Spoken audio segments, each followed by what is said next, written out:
Na última edição de Injustiça Ano Zero, a Arlequina invadiu o asilo Arkham e libertou Era Venenosa.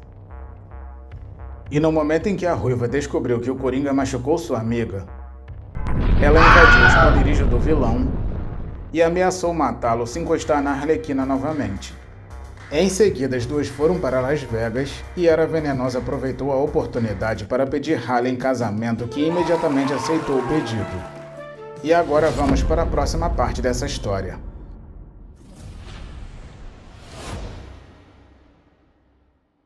Em um quarto escuro onde o Coringa parece ter perdido a última gota de sanidade que lhe restava, ele discute com o vazio, repreendendo o amuleto como se o objeto fosse uma pessoa viva tentando lhe dar ordens. E quando um dos seus capangas, que se chama Gary, entra no aposento usando uma máscara de palhaço, a bizarrice sobe de nível. O Coringa força o sujeito a vestir o traje apertado da Arlequina, mesmo com o coitado informando que não irá ficar bem nele.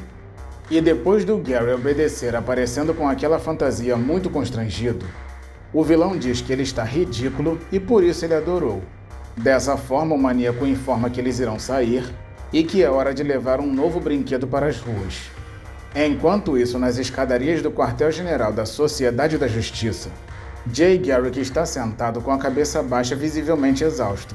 Com isso, Barry Allen aparece para confortá-lo e diz que o Jay está naquela vigília há quase 2 dias.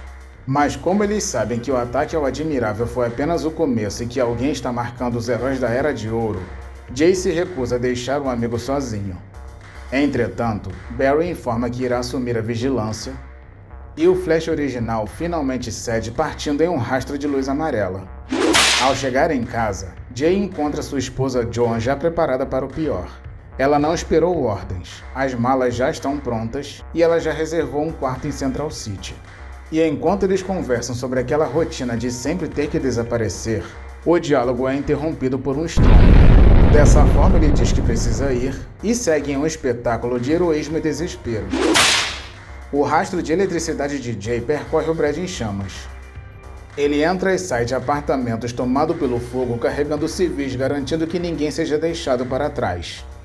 E no meio do caos, ele ouve um pedido de socorro vindo de uma sala esfumaçada.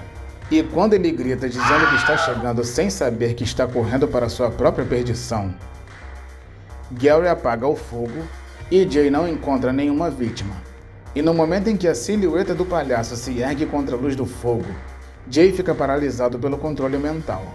Desse modo, o Coringa se aproxima e percebe que a perna do herói está pegando fogo. Então ele explica com um deboche cruel que poderia deixá-lo queimar, mas planejou uma coisa muito melhor.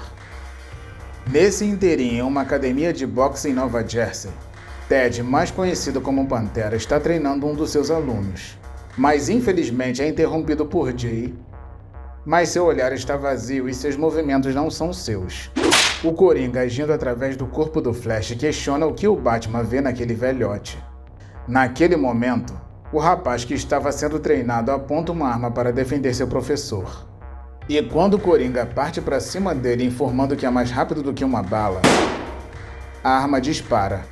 Todavia, uma coisa inesperada acontece, deixando o próprio vilão surpreso.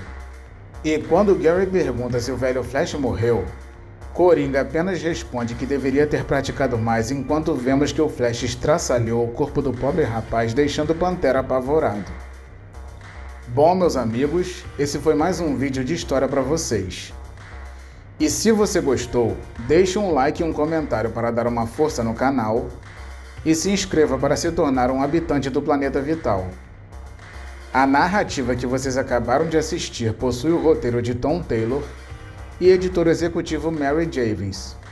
Foi publicado em 2020 e corresponde à 9ª edição da revista Injustiça Ano Zero, volume 1, pela editora DC Comics. Muito obrigado por assistir esse vídeo até o final e até o próximo.